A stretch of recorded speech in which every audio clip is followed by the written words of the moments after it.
Hello, everyone. Welcome back to Open Your Eye podcast. This episode, I'm going to apologize in advance, might be a little bit shorter than the most recent episodes. Y'all, this week has really gotten away from me. I had a really big test this past Saturday, for my paramedic certificate, actually, or paramedic, whatever, my license. That's what I'm trying to say. Actually, I had two tests last week. One was the written, which was like the computerized, test. And then the second one was the practicals, which is like the hands-on skills. So update for y'all. I did not pass the written the first time, unfortunately. You're supposed to have at least a 950. That's how they score their thing, and I got an 823. So I was really close. However, I did pass the practicals, so I'm halfway there. And so now all I have to do is retake the written, and then I will be a certified paramedic. So that's crazy. So yeah, after that whole like adrenaline dump, because the practicals that was nerve-wracking.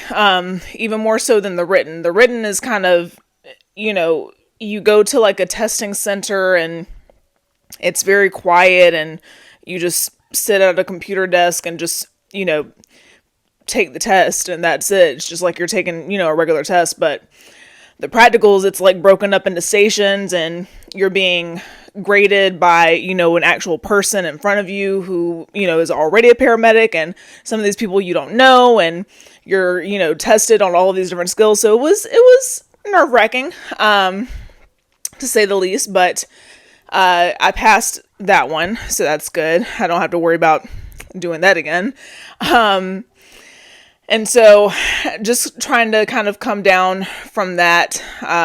Also preparing for my birthday, which is coming up this Monday. For those of you who are tuning in on Spotify and Apple Podcasts, you can't see my new hair, which I will say I am extremely tired today, because I've been getting my hair tugged on for the past 6 hours to, create this look that you see before you right now. And I didn't really realize how exhausting it can be to just sit in the chair and have your hair done. Now I know how my daughter feels when I do her hair. But anyway, I digress. Today's episode, I promise you, I'm going to do an episode about like clearing your space and, organizing and all of those good things to like clear your mind, clear your energy. But, and I think that's also what kind of took me so long to record this episode. For those of you who don't know, so the episode is supposed to drop Friday morning, right at midnight. It is now Thursday around like, I think, 7:30. So yeah, I'm cutting a little bit close this week. I think that's what took me so long to finally just sit down and record, because I wanted to do the one about cleaning your space and clearing everything and how it, balances out your energy and your mood. But it, like, I felt like there was something else tugging on my heart, and I was kind of going back and forth with it, because I had already done the episode previously last week about, how my relationship ended, and I don't want this to be a podcast or a platform where I'm just coming on here and giving relationship advice, because that's not really like the point of this podcast. It's a piece, yes, because relationships, affect all of us on some level, and how we deal with them and cope with them affects our daily life. But I didn't want it to all just be about my relationship. However, I feel like whether this is a short episode or not, I feel like what I have to say is going to resonate with some people, and it might be what someone needs to hear. And what got me thinking about it was just because of the way that my last relationship ended, and actually almost all of the relationships that I've had have ended, I'm always left feeling drained and empty and just void of like myself. I feel like I give my all in relationships, and I feel like I'm left feeling like whenever they end, one, I'm left feeling like what the fuck was all of this for? Like what was the point of this, you know? And also, I'm left feeling like, oh great, here I am again in this same situation once again, like it's happened the same way. And I'm just left feeling like I'm just a stepping stone for these men that are like, oh, okay, Erin seems like a great woman. She's enlightened and she's nurturing and she's caring, and she is ambitious and independent and driven, and she's a great mom and all of these things. And I feel like I'm almost looked at as a stepping stone for them to like patch them up, help them deal with their traumas, be the one to comfort them and, make them feel good about themselves, just long enough for them to get their shit together and be a great man to the next woman, right? But never me. Okay. So just to give you some perspective of like my mindset, I don't know if anybody else can relate.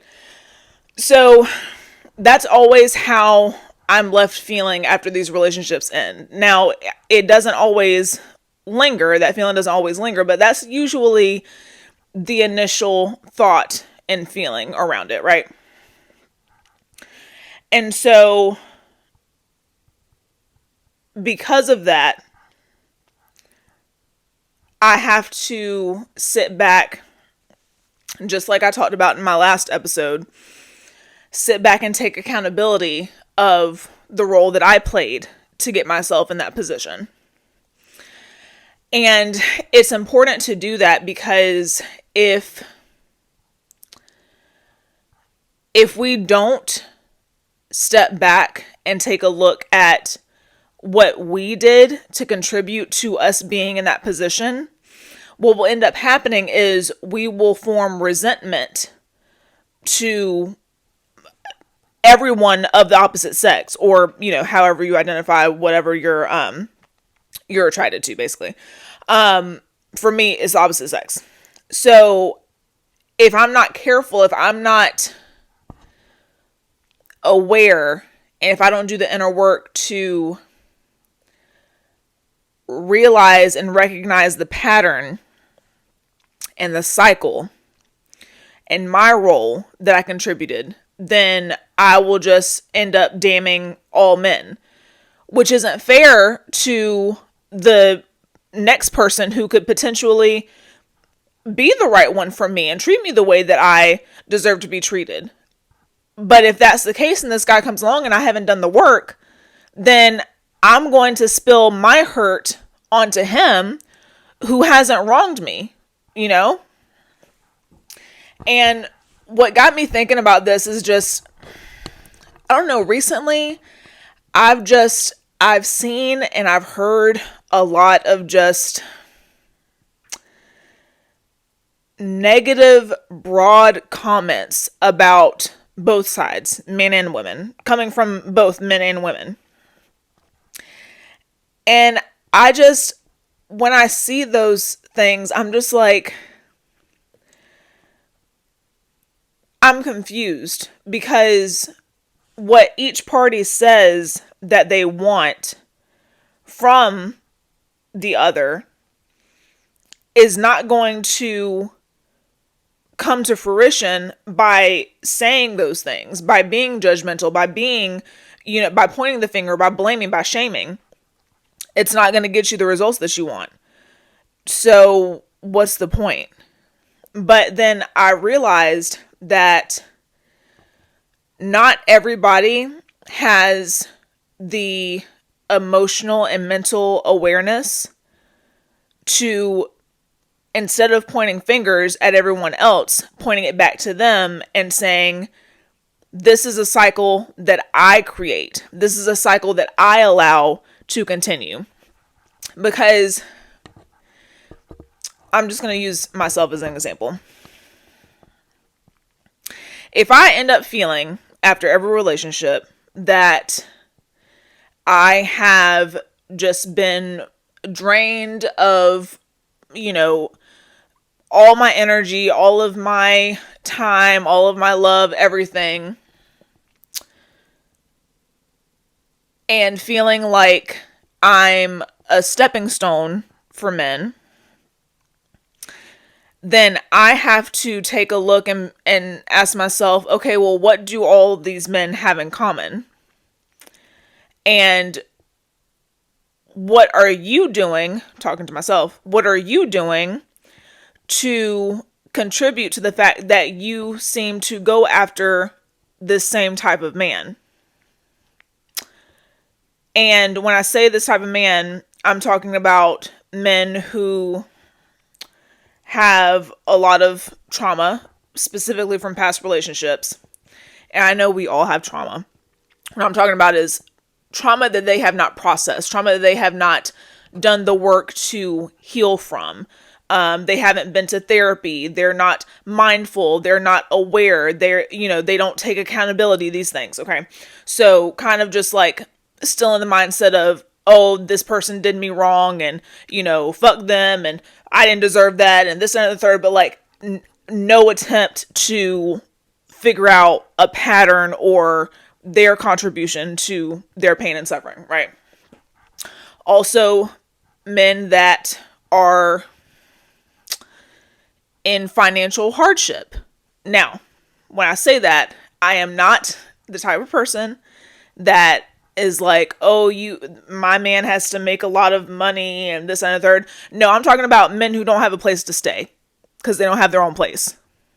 Like, or their own car or, what have you. It's like, that's a little bit extreme. Like, you should at least have those things, whether you're living with a roommate or, what have you. And so I say all that to say, if you find yourself repeating a pattern, and this doesn't have to just do with relationships. It just so happens that I'm going through this currently right now, trying to break this cycle and work through this cycle myself. So it's the most relevant topic for me to talk about personally.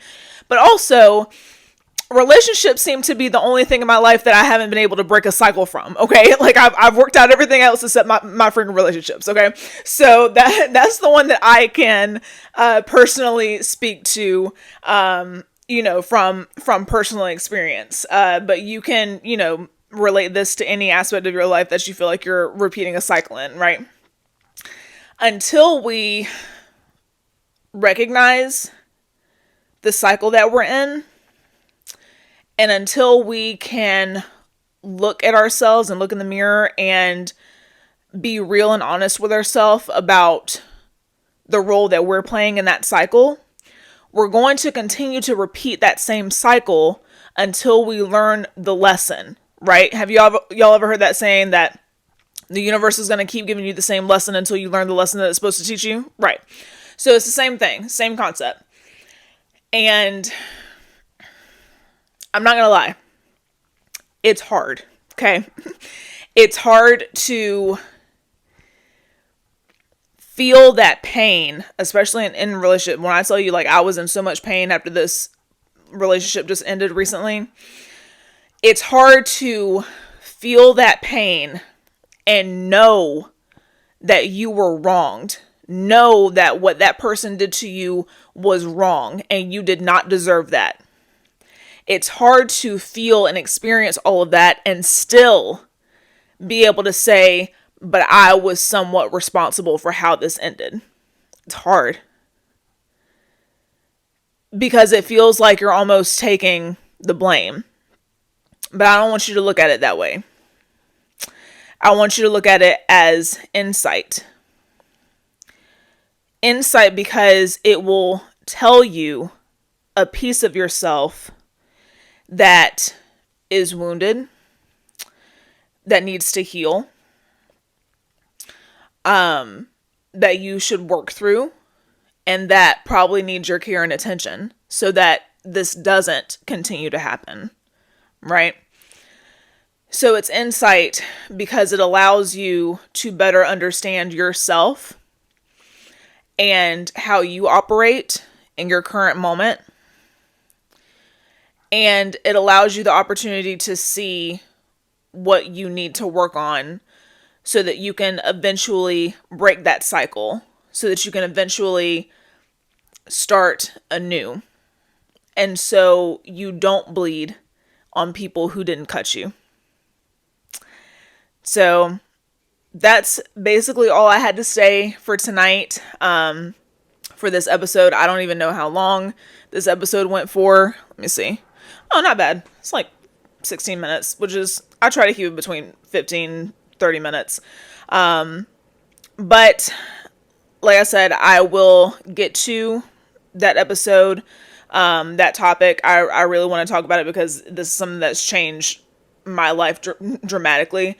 So I'm excited to talk about that. Also, feel free to slide in my DMs on Instagram if you have any other topics or things that you want my perspective and opinion on. I love, having open conversations and open dialogue. I'm a very open-minded person. I love hearing other people's experiences and perspectives on things because sometimes it's something that I might not have realized, and maybe I can share an experience or a perspective with you that you didn't think of before either. So if you'd like to do that, if you'd like to connect, I'm on Instagram. You can find me at AIR_WREN. And like I said, that's all I have for you this week. Until we meet again. Namaste.